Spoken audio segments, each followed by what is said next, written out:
Feliz Día de Padre. Herzlichen Glückwunsch zum Geburtstag, zum Vatertag, Geburtstag des Vaters. Vatertag. Esta mañana mi hija me vino y se sentó en mi regazo Heute Morgen kam meine Tochter zu mir, setzte sich bei mir auf den Schoß y me dio un regalito y también esta cartita. ¿Qué les parece? Sie gab mir beim Vatertag Geschenk und sie gab mir dieses Ding hier. Sí, es uno de los privilegios más grandes el de ser padre sobre un niño, sobre los niños, Es ist ¿verdad? ein großes Vorrecht, ein Vater zu sein über einem Kind. Y para mí también es una de las cosas que más me enseña sobre el carácter y la forma de ser y el corazón de Dios. Und das ist auch etwas, was mich am meisten lehrt, wie das Herz Gottes ist. Y entonces en este mes estamos pasando por el tema del fuego. So, in diesem Monat behandeln wir das Thema Feuer. La semana pasada justamente nos tocó Pentecostés, In der vergangenen Woche sprachen wir über Pfingsten ya que lo estábamos celebrando. und wir feierten das. Quiero dar un pequeño repaso y seguir, usar eso como punta de lanza esta mañana. Und ich möchte das kurz jetzt zusammenfassen und als Speerspitze brauchen, um weiterzumachen. Recordando las palabras de Jesús, Wir erinnern uns an die Worte Jesu. que dijo a sus Er discípulos, sagte seinen Jüngern, vayan en todo el mundo geht in die ganze Welt hinein. y mientras vayan, llevan el evangelio Und während ihr geht, predigt ihr das Evangelium y bautizan a las personas que responden und tauft die Leute, die da antworten y enséñales a hacer todo lo que yo les he enseñado. und unterrichtet ihnen, gebt das alles weiter, was ich euch auch unterrichtet habe.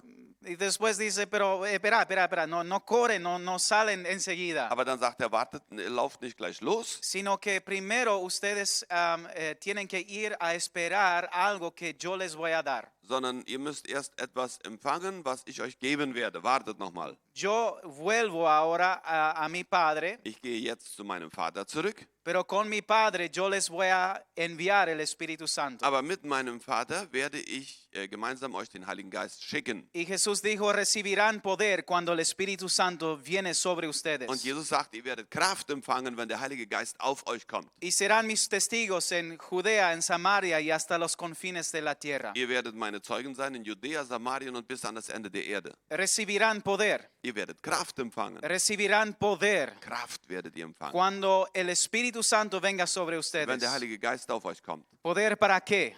Ja, Kraft wozu? Poder para ser mis testigos. Ja, nun Kraft, um seine Zeugen zu sein. Eso significa que sin la llenura del Espíritu Santo somos incapaces de ser testigos eficaces. So, das bedeutet, dass wir ohne die Fülle des Heiligen Geistes unfähig sind, seine Zeugen zu sein. Das heißt, wir sind uneffizient.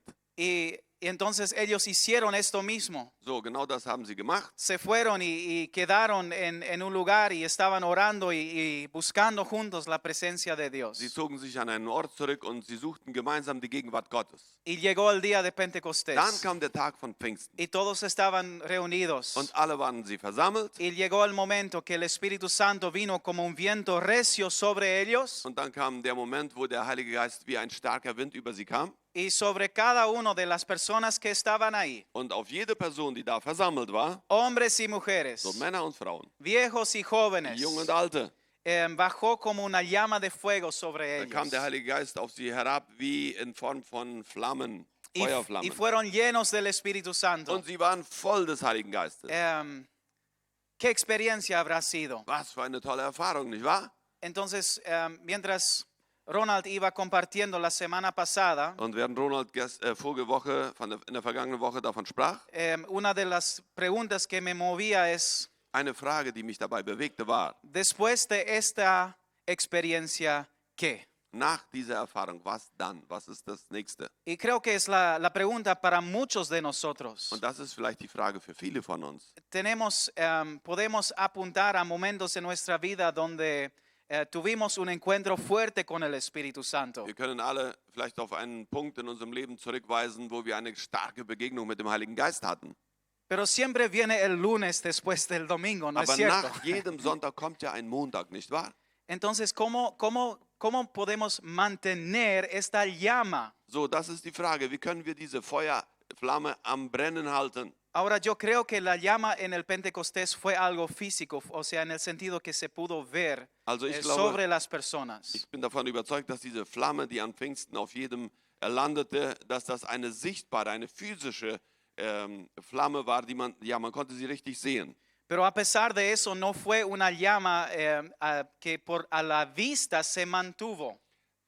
Aber trotzdem war es nicht eine Flamme, die durch die Zeit dann aber beständig blieb. No es que pasaron el resto de sus vidas con un llama de fuego sobre sus cabezas. Also sie sind nicht im Rest von ihrem Leben ständig mit einer Flamme rumgelaufen. Pero esa llama se fue a algún lugar. Aber die Flamme ist doch irgendwo hingegangen, nicht wahr? Bajó más y entró en sus corazones. Diese Flamme ist in sie reingegangen und ist in ihr Herz gegangen. Y ahí se mantuvo. Und da ist sie geblieben. De alguna forma ellos encontraron la manera no solamente de tener esta experiencia y aferrarse el resto de sus vidas en esa experiencia, So, sie haben irgendwie eine Art und Weise gefunden, dass sie nicht dabei stecken geblieben sind, sich an diese einzelne Erfahrung in ihrer Vergangenheit zu erinnern, sino que entendieron que la llenura del Espíritu Santo es algo que se experimenta una y otra vez y es una forma de vivir. Sie verstanden, dass die Erfüllung mit dem Heiligen Geist eine Sache ist, die man einmal und noch einmal erlebt, und das ist eigentlich eine Lebensform. Ellos aprendieron cómo permanecer bajo el fuego. Sie haben gelernt, wie bleibt man unter dem Feuer. Entonces, ¿cómo nosotros hoy día podemos mantener esa llama? So, und das ist auch die Frage, wie können wir das tun, dass wir diese Flamme am Gehen halten in Yo unserem creo Leben? que es el deseo de Jesús que cada persona aprende no solamente a recibir la llama, sino mantenerlo. So, ich glaube, dass es Gottes Wunsch für uns ist, dass wir nicht nur die Flamme empfangen, sondern dass wir auch lernen, diese am Brennen zu halten. ¿Por qué lo creo? Warum glaube ich das? Porque lo veo en la vida de Jesús. Nun, weil ich das im Leben Jesu sehe. Fíjense lo que Juan Juan el Bautista testificó de Jesús en Juan 1:33. So, wir wollen einmal das Leben Jesu sehen, wie Johannes der Täufer das von Jesus sagt.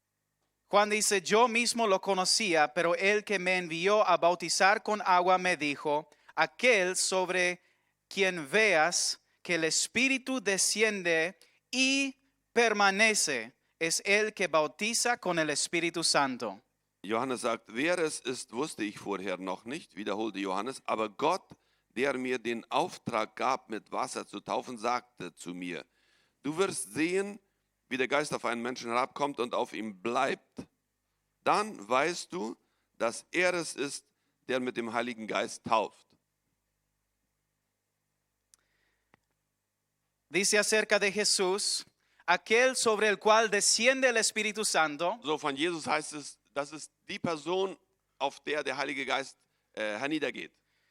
Pero no solamente él sobre quien desciende el Espíritu Santo, Aber hier ist die Sache nicht nur derjenige, wo der runterkommt, sino el cual donde permanece el Espíritu Santo. sondern Jesus ist auch derjenige, wo der Heilige Geist bleibt.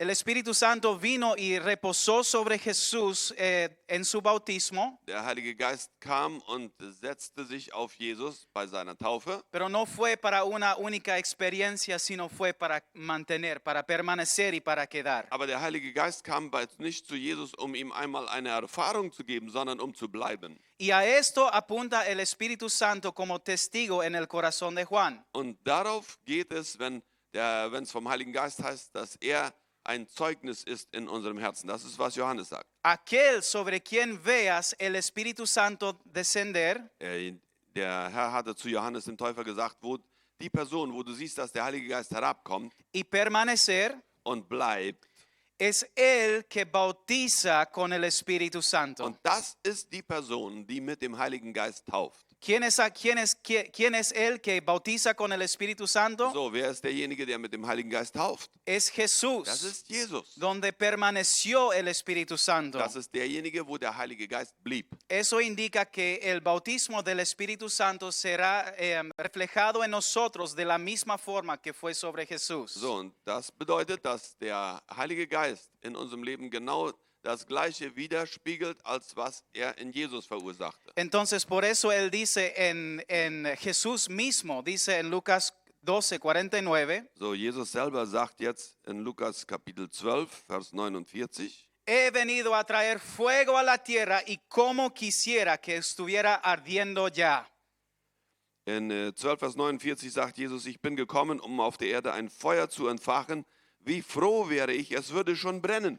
He venido a traer fuego a la tierra. Ich bin gekommen, um Feuer auf die Erde zu ¿Y bringen. cuál es este fuego? Und was ist dieses Feuer? Es el fuego del Espíritu Das ist Santo. das Feuer des Heiligen Geistes. Había algo que ardía en el corazón de Es Jesús, gab etwas, was im Feuer, im Jesu Herzen brannte. que fue la razón de su venida. Das war der Grund, warum er gekommen ist. Que la misma experiencia que él tuvo caminando y aprendiendo a caminar con el Espíritu Santo Dass diese gleiche Erfahrung mit dem Heiligen Geist zu leben und zu gehen, sería la experiencia también de las personas comunes y corrientes. das würde auch die gleiche Erfahrung werden der landläufigen Leute. Das heißt, diejenigen, die ein normales Leben führen. Las personas que estaban a su alrededor. Die Leute, die ihn herum waren, bedeutet das. Las personas que él comenzó a amar Die realmente. Leute, die er anfing zu lieben. Entonces vemos si pasamos ya a Hechos capítulo 4, Und wenn wir dann weitergehen nach Apostelgeschichte Kapitel 4, se recuerdan que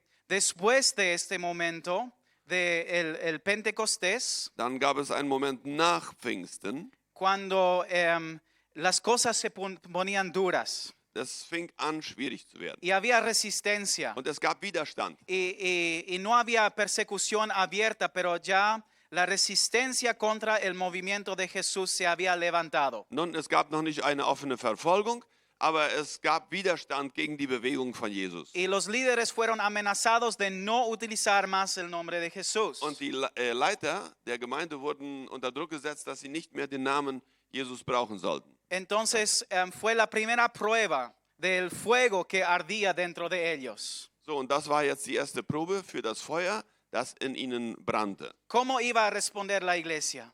Wie würde jetzt die Gemeinde antworten? Ay, nadie nos quiere. Niemand möchte uns, niemand liebt uns. Mejor nos escondemos. Vielleicht verstecken wir uns lieber. Bajamos un poco la intensidad Wir legen etwas in der Identität zurück y capaz nos dejan en paz. und vielleicht lassen sie uns dann in Frieden. No. Nee. Dice, cuando lo oyeron, alzaron unánimes la voz en oración a Dios. Und es heißt dann, als sie das merkten, dann haben sie gemeinsam ihre Stimmen erhoben. Soberano Señor, creador del cielo y de la tierra, del mar y todo lo que hay en ellos. Da sagten sie in Vers 24 in Apostelgeschichte Kapitel 4, da beteten alle gemeinsam zu Gott, Herr, du hast den Himmel, die Erde und das Meer erschaffen, dazu alles, was lebt. Es llamativo que en su oración ellos comienzan fijando sus ojos en Dios. Es ist interessant, dass sie in diesem Gebet so anfangen, dass sie zuerst einmal ihr Augenmerk auf Gott richten. No hablan de sus temores, Sie sprechen gar nicht gleich zu Anfang von ihren Ängsten. no hablan de los Sie enemigos, sprechen nicht von ihren Feinden. no hablan de las cosas que parecen ser muy pesados en sus vidas. Sie sprechen auch nicht über die Sachen, die für sie sehr schwierig sind in ihrem Leben. Comienzan su oración reconociendo quién es Dios. Sie fangen ihr Gebet damit an, dass sie anerkennen, wer Gott ist. ¿Cómo son nuestras oraciones? Und wie sind unsere Gebete jetzt? ¿Realmente tenemos el enfoque correcto? Haben wir den wahren Fokus wirklich im Auge? Comenzamos reconociendo quién es Dios en nuestras vidas, Fangen wir so an zu beten, dass wir zuerst einmal anerkennen, wer Gott in unserem Leben ist, poniendo nuestra situación en el contexto de quién es Él. dass wir unsere Situation im Kontext mit dem betrachten, was er ist. Entonces ellos siguen con una profecía del Antiguo Testamento y le recuerdan a Dios So, dann gehen sie zu einer Prophetie aus dem Alten Testament und erinnern Gott daran. o recuerdan a sí mismo, mejor dicho, Eigentlich besser gesagt heißt es so, sie erinnerten sich selber daran, que Dios había dicho que habrá resistencia en contra de su palabra. dass Gott bereits gesagt hatte, dass es Widerstand gegen sein Wort geben würde. Y después hacen un pedido a Él. Und dann geben sie eine Bitte ab. En versículo 29. Und zwar in Vers 29. Ahora, Señor, toma en cuenta sus amenazas y concede a tus siervos el proclamar tu palabra sin temor alguno. Por eso, extiende tu mano para sanar y hacer señales y prodigios mediante el nombre de tu santo siervo Jesús. Da heißt es in Apostelgeschichte 4, Vers 29, und nun, Herr, höre ihre Drohungen, hilf allen, die an dich glauben, deine Botschaft mutig und unerschrocken weiterzusagen. Zeige deine Macht, lass Heilungen, Zeichen und Wunder geschehen, wenn wir den Namen von Jesus deinem heiligen Diener anrufen.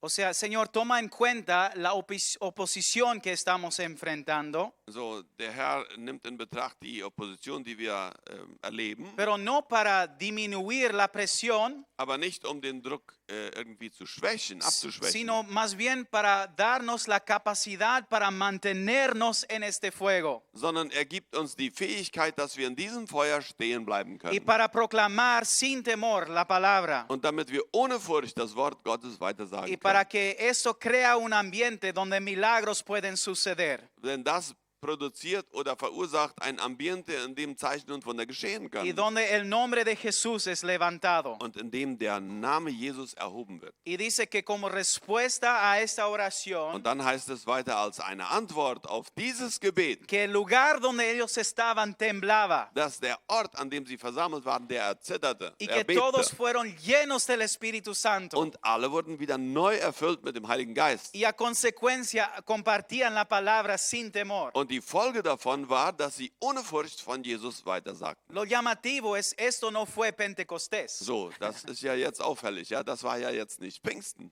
pero igual cuando ellos volvieron al horno otra vez, cuando ellos volvieron al horno, a este lugar de oración, Aber das geschah, als sie wieder in den Ofen hineingehen. Das heißt, Ofen bedeutet jetzt in diesem Fall diesen Ort des Gebets. entonces ellos experimentaron nuevamente la llenura del Espíritu Santo, Dort erfuhren sie wiederum eine neue Erfüllung mit dem Heiligen Geist. que luego les apoderaba para ser testigos Und eficaces. das gab ihnen Macht, um effektive Zeugen zu sein. Significa que no es suficiente para nosotros tener una experiencia. Das bedeutet, dass es für uns nicht genügend ist, dass wir nur eine einzelne Erfahrung Y erleben. decir, sí, de hace 30 años atrás yo tuve un encuentro poderoso con el Und Espíritu dass wir dann Santo. sagen, ja, vor 30 Jahren hatte ich eine mächtige Begegnung mit dem Heiligen Geist. Está bien. Und das ist toll. Y si no lo tuviste, que lo busques. Und wenn du das noch nicht erlebt hast, dann suche das. Porque Dios te lo quiere dar. Denn Gott möchte dir das geben. Pero no es una experiencia única. Aber das ist nicht eine einmalige Erfahrung. Es un camino. Das ist ein Weg.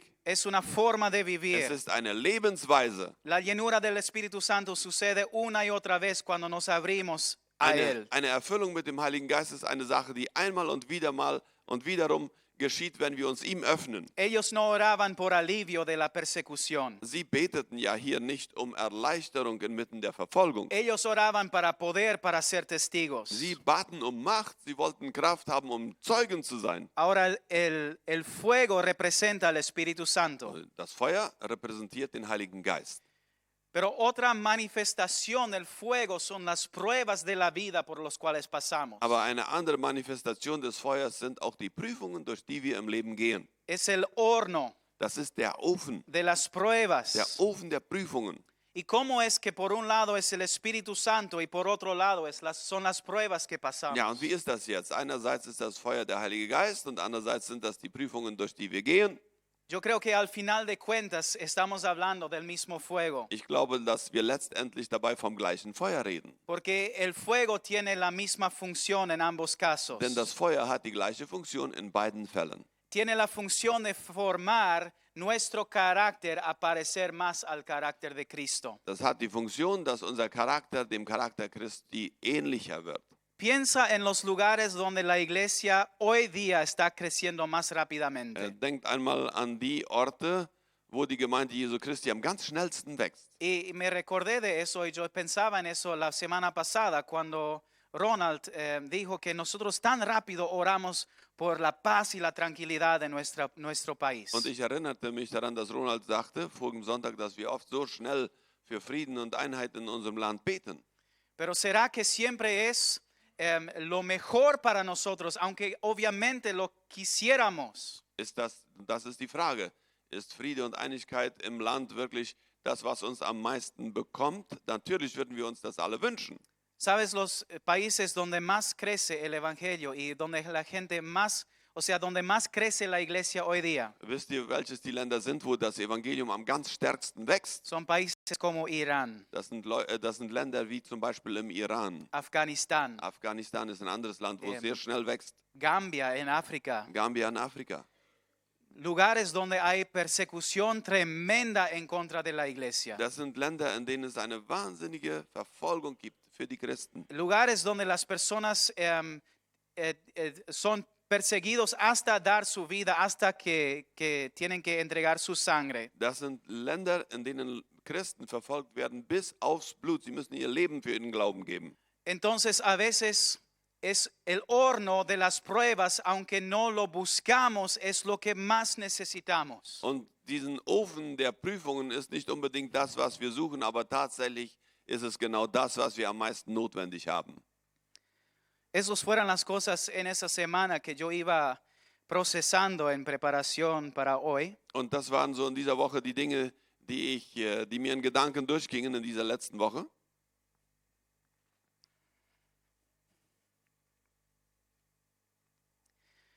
Ay, ni siquiera estoy comenzando y ya me vienen las emociones. Yo no sabía la prueba que me esperaba aún por delante. Und ich wusste nicht, welche Prüfungen ich bevorstehen würde. El jueves de noche, justo de que íbamos a ir a descansar, a dormir, Am Donnerstagabend, gerade einen Moment bevor wir schlafen gehen würden, recibimos una llamada. bekamen wir einen Anruf.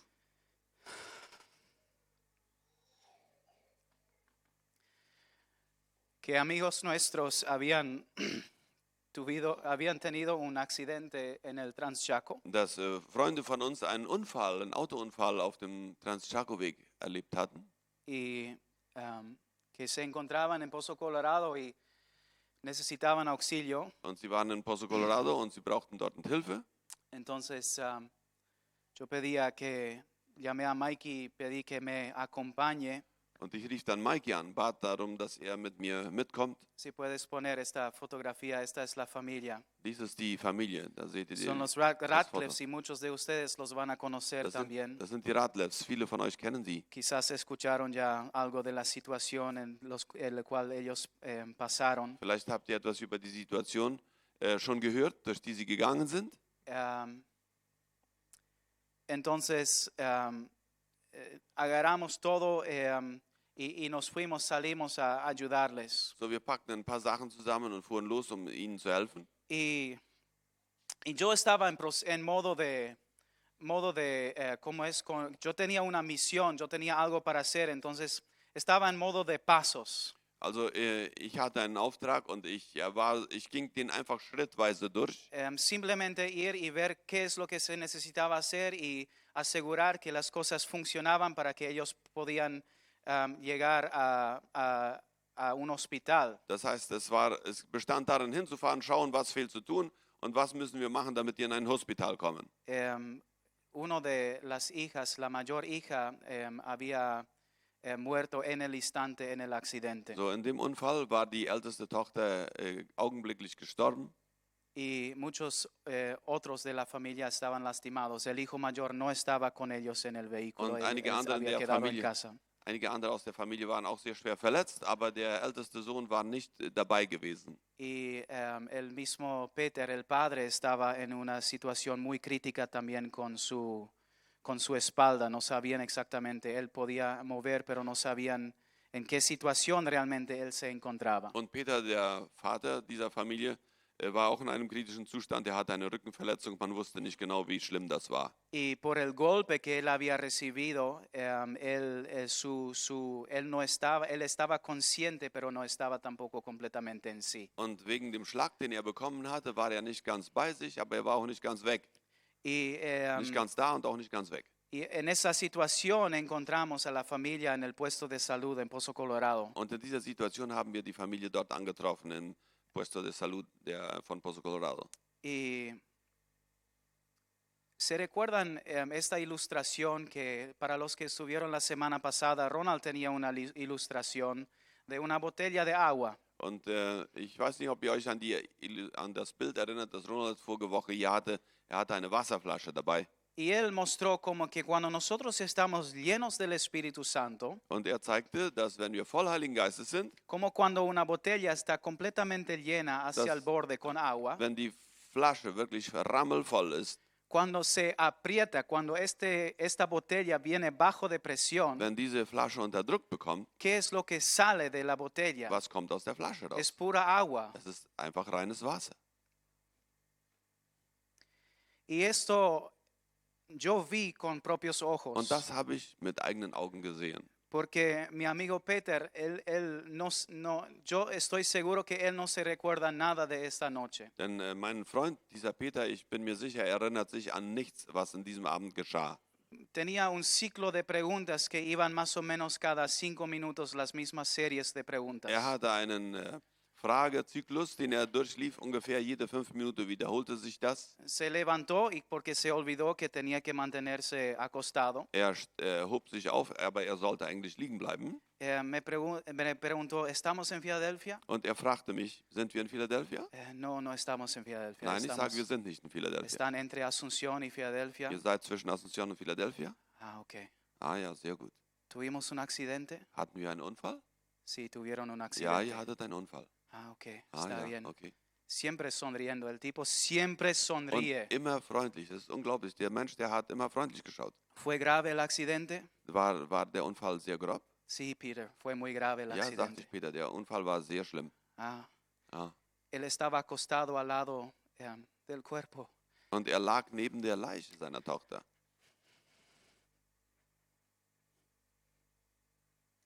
Dijo, ¿esto es Emily? Und dann sagte er, ist das Emily? Sí, Peter, esto es Emily. Ja, sagte ich Peter, das ist Emily. Ah, ok. Ah, okay. ¿Está respirando? Atmet sie? fragte er. No, no, no está respirando. Nein, sage ich, sie atmet nicht. Ok, Okay, entonces él se acostó, dann legte er sich wieder hin puso su mano und legte seine Hand y comenzó a hablar vida und sobre ella. er fing an, Leben auszusprechen über seine Tochter. Vida, Leben, en nombre de Jesús. im Namen Jesus. Vida. Leben. Así él habló Und so sprach er, hasta que comenzó a entrar en sueño otra vez o bis un er wieder descanso, in Schlaf fiel, bis er As- wieder einschlief. hasta que unos minutos después, Und nach einigen Minuten dann todo de vuelta. ging das Gleiche wieder los. Lo mismo. Genau das Gleiche.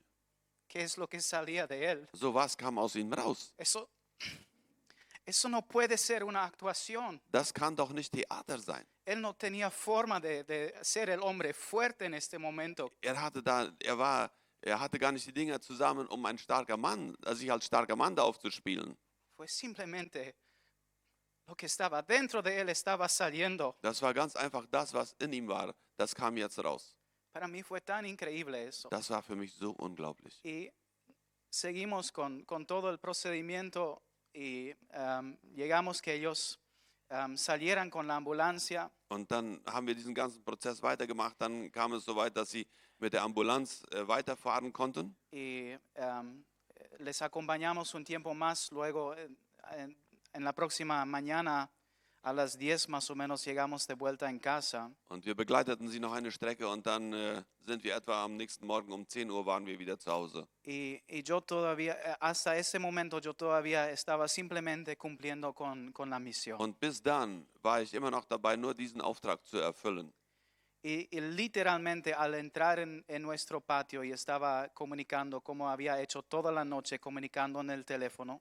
Und es war buchstäblich so, als ich dann zu Hause in meinem eigenen Hof reinfuhr und ich kommunizierte über Yo Telefon. estaba comunicando en teléfono, pero de repente como que algo abrió en mí Aber dann war es so, wie wenn etwas in mir aufging. y comenzaba a chorrear lágrimas. Und dann fing ich an zu weinen. Y las emociones venían de un lugar muy profundo que yo no había experimentado por mucho tiempo. Und die Emotionen kamen tief aus mir heraus. Eine Erfahrung, die ich schon für lange Zeit nicht gehabt hatte. Y comencé a no solo llorar, sino gemir, gemir, gemir. Ich habe nicht nur geweint, ich habe gestöhnt. Y desde ese tiempo mis emociones son más o menos así. Und seither sind meine Emotionen ungefähr da. quizás llorando por la pérdida que habían experimentado esta familia. Vielleicht in Trauer und wegen dem Verlust, den diese Familie erlebt hat. Quizás también una acumulación de pérdidas personales. Vielleicht war das auch eine Anhäufung von Verlusten, die wir auch selber in unserem Leben erfahren haben. Creo que fue también un reconocer cuán frágil es la vida. Und andererseits war es auch gleich ein Anerkennen, dass wie zerbrechlich das Leben doch ist. Y un nuevo compromiso de caminar todos los días con el Señor. Und gleichzeitig eine Hingabe an Gott, jeden Tag mit ihm zu gehen. Porque nunca sabemos el momento en que Él nos llama. Denn wir wissen niemals, wann er uns ruft. Y de vivir mi vida completamente por Él. Und mein Leben total mit ihm zu leben. Esas son experiencias que nadie busca. Das sind keine Erfahrungen, nach denen du suchst. Son momentos en el fuego. Das sind Momente, die du erlebst, wenn du im Feuer steckst. Pero es el tiempo en que Dios hace las obras más profundas en nuestras vidas. Aber das sind genau die Momente, wo Gott die größten Werke, die tiefsten Werke in uns macht. Entonces sigue la historia en el libro de Hechos. So hier in Apostelgeschichte geht die Geschichte weiter. Hay un periodo de persecución muy fuerte cuando Esteban es apedreado a muerte. Hier gibt es eine Situation, sehr starke Situation, wo Stephan gesteinigt wird. Y causaba que la iglesia dispersara de Jerusalén hacia las otras ciudades. Und als Stephanus gesteinigt wurde, zu Tode gesteinigt wurde, breitete die Gemeinde sich aus, sie floh aus Jerusalem. Pero luego dice en capítulo 9 de Hechos que ellos entran nuevamente en un tiempo de paz. Aber in Apostelgeschichte 9 heißt es dann, dass sie wieder in eine Zeit des Friedens eintreten. O sea que en Jerusalén que la situación se tranquilizó. In Jerusalem hatte sich die ganzen Wellen gelegt. Pero había sido que esto solamente iba a ser por un tiempo. Aber es war scheinbar nur für eine kurze Zeit Porque gewesen. esos dos reinos, el reino de tinieblas y el reino de luz, son simplemente incompatibles. Denn das Reich des Lichtes und das Reich der Finsternis, die kommen miteinander einfach nicht aus. Sie sind inkompatibel. Y la cosa comenzó a sacudir otra vez en el momento que Pedro, que era uno de los líderes mayores de la iglesia, Und Petrus, der ja einer der vordersten Leiter der Gemeinde war, él recibió una visión donde animales impuros para comer bajaban en una sábana. hatte eine Vision, wo unreine Tiere in einem Tuch vom Himmel herabgelassen wurden vor ihm. Y donde él escuchó una voz que decía, Pedro, ve y come. Und er hörte eine Stimme, die sagte zu ihm, Petrus, steh auf und iss. Y Pedro dice, jamás voy a comer algo que es impuro. Und Petrus sagte, niemals werde ich etwas essen, was unrein ist. Y el Espíritu Santo le decía, no llames impuro a lo que yo he purificado. Und der Heilige Geist sagte zu Petrus, nenne du nicht unrein, was ich als rein bezeichne. Y en este proceso Pedro estaba aprendiendo que Dios también abría las puertas para que las personas no judías podían entrar en el reino de Dios por la fe en Jesús. Und dann verstand Petrus, dass Gott die Türen öffnete, auch für diejenigen, die nicht Juden waren, damit sie in das Reich Gottes eintreten konnten. Y le envió a la casa de un centurión que se llamaba Cornelio. Und Petrus wurde von Gott zu einem römischen Centurio geschickt. Y ahí vio cómo ellos recibían el mensaje de Jesús. Und sah dort, wie sie die Botschaft von Jesus aufnahmen. Y también como ellos como gentiles fueron llenos del Espíritu Santo. Und sah, wie auch die Heiden mit dem Heiligen Geist erfüllt wurden. Entonces en capítulo 11 él tiene que volver otra vez a Jerusalén. Und dann sind wir in Apostelgeschichte Kapitel 11, dann geht es wieder zurück nach Jerusalem, das heißt, Petrus reist wieder zurück nach Y él Jerusalem. tiene que dar un reporte de qué es lo que ellos habían experimentado. Und dort sollte jetzt einen Bericht davon geben, was sie dort erfahren hatten bei Y habían Cornelius. personas que se levantaban y que estaban enojados que él habría entrado en la casa de un gentil. Und es gab Leute, die waren mit Petrus böse darüber, dass er in einem Heidenhaus eingetreten war. Que aún en la iglesia había gente religiosa. Denn es gab in der ersten Gemeinde religiöse Menschen. Y ellos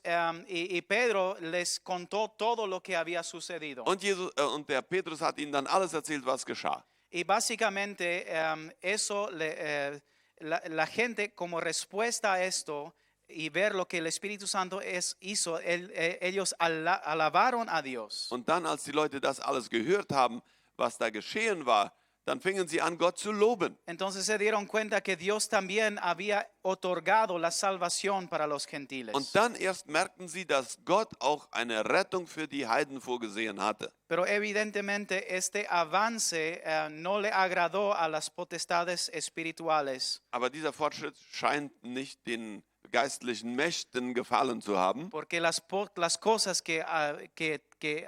la paz que ellos disfrutaban por un momento en Jerusalén comenzó a ser sacudido otra Denn vez. den Frieden, den sie für kurze Zeit in Jerusalem erfahren hatten, fing jetzt an, wieder erschüttert zu werden. Entonces llegamos al capítulo 12, donde hay otra ronda de persecución. Und dann kommen wir in Apostelgeschichte Kapitel 12 rein, wo es wieder eine Welle der Verfolgung gibt. Y el horno se pone más caliente que nunca. Und dieses Mal wird der Ofen heißer als nie, so wie noch nie. Vamos a leer Hechos capítulo 12, versículo 1 a 3. Und wir lesen Kapitel 12 von Apostelgeschichte von 1 bis 3. En este tiempo el rey Herodes hizo arrestar a algunos de la iglesia con el fin de maltratarlos.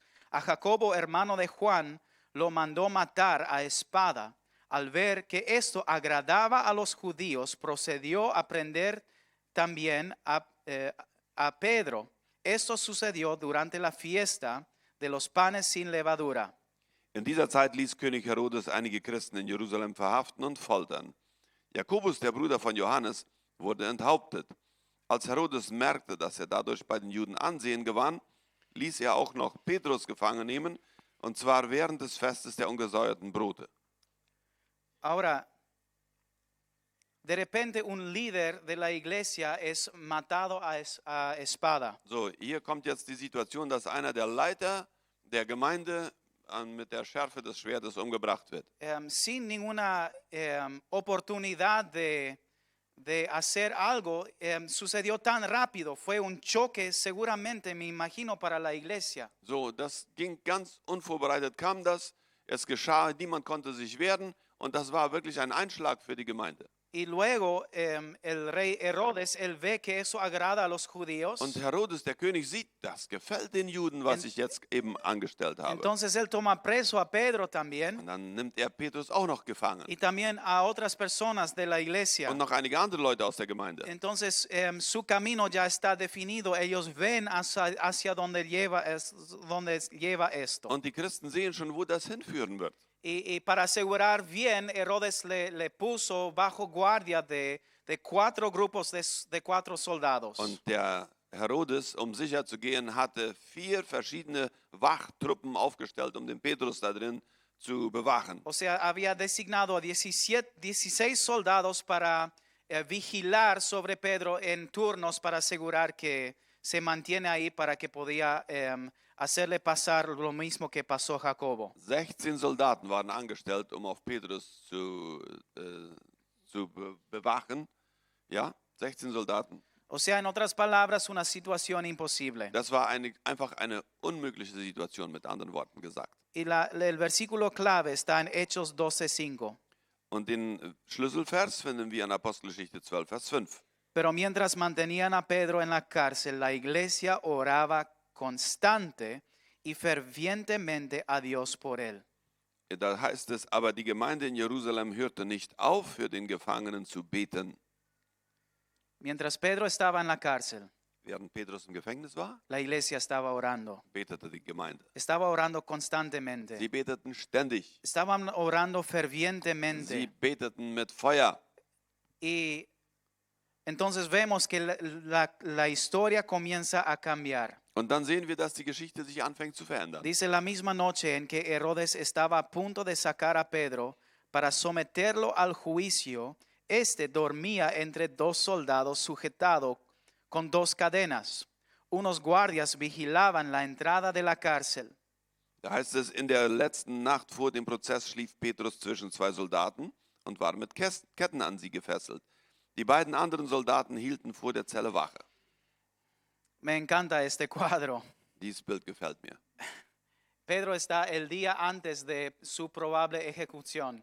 Petrus steht einen Tag vor seiner möglichen Hinrichtung. y está en la cárcel y tiene 2 soldados a su lado vigilándolo. Er ist im Gefängnis. 2 Soldaten sind rechts und links von ihm. Die sollen ihn bewachen. ¿Y qué está haciendo? Und was macht Petrus? Está haciendo lo que cualquiera de nosotros haría en esa situación, ¿verdad? Nun, er macht bestimmt das, was jeder von uns in so einer Situation machen würde, Estaba oder? durmiendo. Er schlief. Y tengo este cuadro de esos asientos del avión cuando justo te queda el asiento del medio entre los dos, Und hier ¿verdad? steht jetzt dieses Bild vor, was du im Flugzeug hast. Wenn du einen Mittelplatz hast, dann bist du ganz eng gequetscht. Y este Pedro durmiendo sobre el hombro de un soldado Und dieser Petrus, der auf der Schulter von einem Soldat schlief. con el moco bajando aquí lentamente. Und die Spucke lief ihm auf die Schulter. Y dice, de repente apareció un ángel del Señor y uno resplandeció en la celda.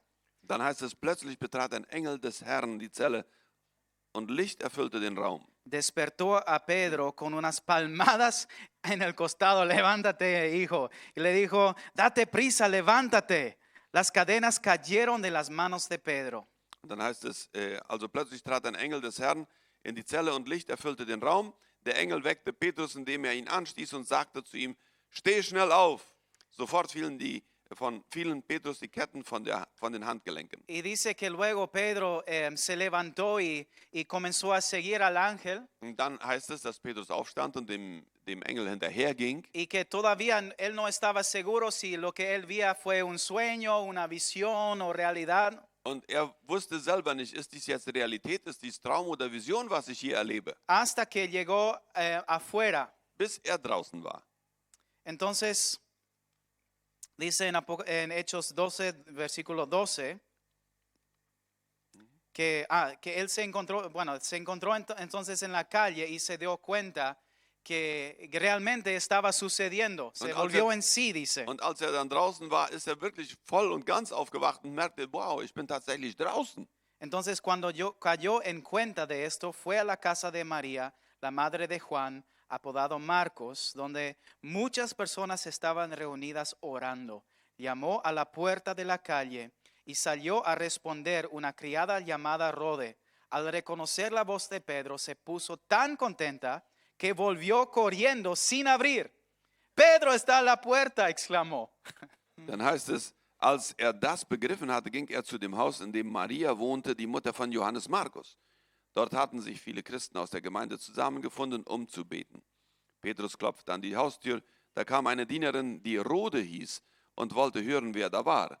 Sie erkannte Petrus sofort an der Stimme, vergaß aber vor lauter Freude, die Tür zu öffnen und lief ins Haus zurück. Petrus steht draußen vor der Tür, rief sie. Estás loca, le dijeron. Und dann sagten sie zu ihr, du bist verrückt. Y ella insistía en que así era, pero los otros decían, debe ser un ángel. Bist du verrückt? Fragten die anderen, aber sie blieben bei ihrer Behauptung. Da vermuteten sie, es muss wohl ein Engel gewesen sein. Imagínense una vida espiritual tan fuerte que en vez de pensar que una persona estaba a la puerta, es un ángel nomás. Also die waren so geistlich, anstatt dass sie denken, da steht tatsächlich eine Person vor der Tür, denken sie, das ist nur ein Engel. Entre tanto, Pedro seguía llamando, y cuando abrieron la puerta y lo vieron, quedaron pasmados. Und dann Vers 16 heißt es, Petrus hörte nicht auf, an die Tür zu klopfen. Als sie ihm endlich öffneten und Petrus erkannten, gerieten sie vor Freude außer sich. Otra vez, la iglesia enfrenta una situación y son golpeados por la realidad. Also hier ist wiederum die Gemeinde, die eine Situation durchstehen muss und Son golpeados por la sie realidad. wurden durch die Realität wirklich getroffen. Son sacudidos por Sie la wurden erschüttert realidad. von der Realität. ¿Y cómo van a responder? Und wie werden sie antworten? ¿Van a huir y van a esconderse? Werden sie fliehen? Werden sie sich verstecken? ¿Qué es lo que hacemos cuando el fuego nos toca? Was tun wir, wenn uns das Feuer berührt? ¿Cuál es la reacción natural Welches- frente a esto? Was ist die natürliche Reaktion, wenn uns Feuer berührt? De retraer. Nun, wir ziehen uns zurück. Y nosotros tenemos, como esta iglesia, tenemos que aprender a mantener, a permanecer en el fuego. So, als Gemeinde haben wir zu lernen, im Feuer stehen zu bleiben. Y ellos aprendieron esto. Und genau das hat die erste Gemeinde gelernt. Cuando la oposición era más grande, Als der Widerstand größer wurde, cuando el fuego ardía más fuerte, wenn das Feuer stärker wurde, con más intensidad la iglesia se puso a orar. umso intensiver fing die Gemeinde an zu beten. Jesús vino a traer fuego a la tierra. Jesus war gekommen, um Feuer auf die Erde zu Este bringen. fuego no es cómodo, Dieses Feuer ist nicht ein angenehmes Feuer. porque Dios no se interesa en que nosotros estemos cómodos. Denn Gott geht es nicht darum, dass es uns wollen wir sagen, dass es uns angenehm geht, dass es uns gemütlich geht. Dios se interesa en que el carácter de Cristo se forma en nosotros. Was Gott sehen möchte, ist, dass der Charakter Christi in uns gebildet wird. Y el carácter de Cristo solamente se forma a través del fuego. Und der Charakter Christi kommt nur durch Feuer aus Y uns este heraus. fuego que Jesús vino a prender Und das Feuer, das Jesus gekommen ist, um anzustecken, sigue ardiendo. das brennt immer noch. Sigue ardiendo. Das brennt immer noch. La pregunta es cómo nosotros respondemos. So, die Frage ist, wie reagieren wir? ¿Cómo respondemos al fuego? Wie reagieren wir dem Feuer Gottes gegenüber? Las pruebas que ellos enfrentaron daría la impresión que el enemigo estaba ganando. So, das Feuer, das sich manifestierte, Las pruebas, waren ja diese Prüfungen, die den Anschein gaben, dass sie Überhand nehmen würden auf die Gemeinde. Pero al final servían los propósitos de Dios. Aber letztendlich mussten diese Prüfungen den Absichten Gottes dienen. Servían para refinar las oraciones de la iglesia, Es machte, dass die Gebete schärfer wurden, para que Dios podría responder con su poder. damit Gott mit seiner Macht antworten würde. Las pruebas nos hacen caminar más cercanos con Cristo. Prüfungen verursachen, dass wir näher mit Christus gehen. Y yo estoy aprendiendo a caminar más cercano con Cristo. Ich bin dabei zu lernen, näher mit Jesus zu gehen. Estoy aprendiendo a nunca tomar las cosas por dado. Ich bin dabei zu lernen, die Sachen nicht einfach selbstverständlich hinzunehmen. Estoy aprendiendo cuando dirijo alabanza, Ich bin am Lernen, wenn ich dabei bin, den Lobpreis zu leiten. que cada vez yo me entrego voluntariamente a Dios Jedes Mal gebe ich mich freiwillig Gott hin, para que Él puede ministrar a través de mí. damit er durch mir euch dienen kann. También en otras situaciones entre la semana. Und auch in anderen Situationen während der Woche. Estoy ahora en el 4º año de dar un curso de caballeros a varones del 6º grado. Ich bin jetzt im 4. Jahr dabei, einen Kursus für junge Männer zu geben. Leute, also Jungen, die in der 6. Klasse sind. Y me doy cuenta que aunque damos el mismo material una y otra vez, año tras año, semestre tras semestre, Und ich merke, während wir das gleiche Material Semester für Semester wiederholen, nunca es lo mismo. niemals ist es das Gleiche. Cada situación es diferente.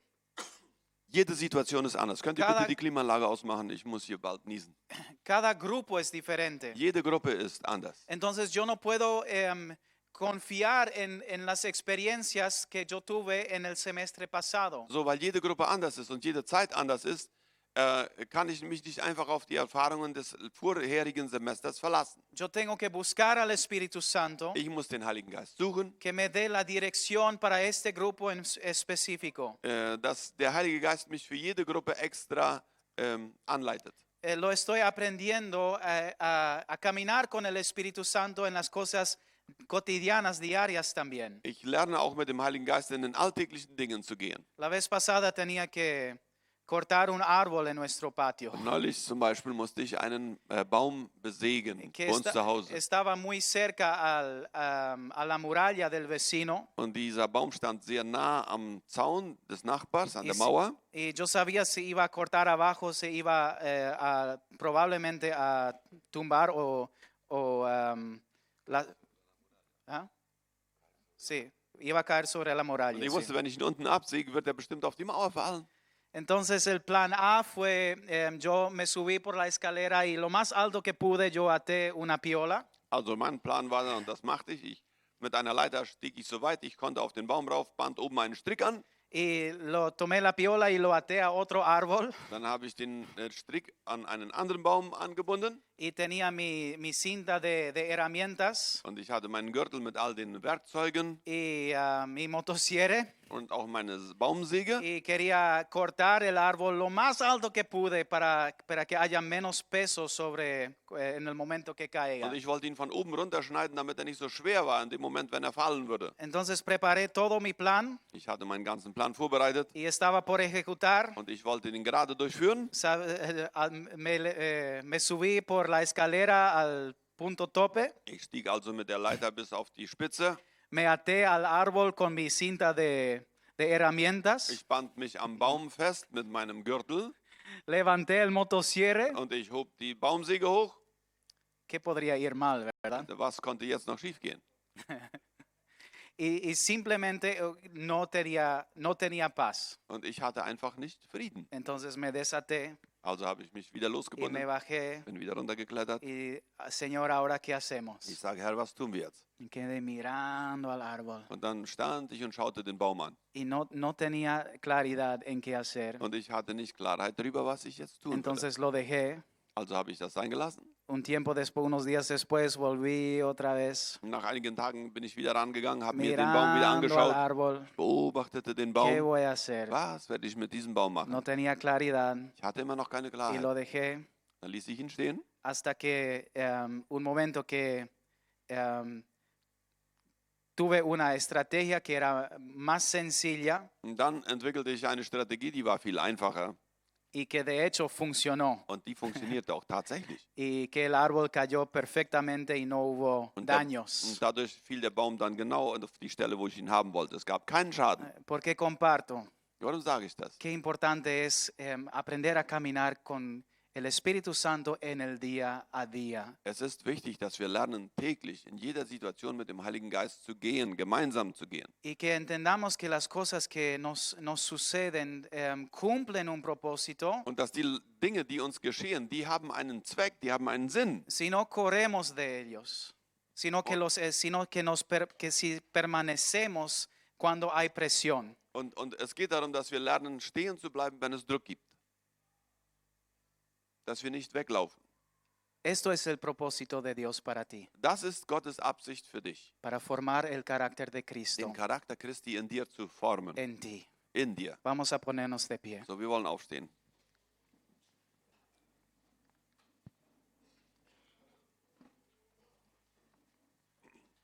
Gracias, Señor Jesús, que tú nos estás hablando. Danke, Herr Jesus, dass du zu uns redest. Gracias que tú obras y estás obrando en cada situación de nuestras vidas. Danke, dass du wirkst in jeder Situation unseres Lebens. Aún en las pruebas, Auch in den Proben, aún en las in den dificultades, Schwierigkeiten, aún cuando enfrentamos situaciones que están mucho por encima de nuestra capacidad. auch dann, wenn wir vor Situationen stehen, die unsere Fähigkeiten weit übertreffen. Tú eres el Dios Du bist unser Gott. presente en el horno. Du bist der Gott, der mit uns im Ofen steht. Tú eres el Espíritu Santo, Du bist der Heilige Geist. el fuego que arde en nuestro interior. Das Feuer, das in unserem Herzen brennt. Y yo te pido, Señor, Und ich bitte dich jetzt, Herr, por tu gracia für deine Gnade, para permanecer. damit du in uns bleibst. Yo siento el estiro de retraer.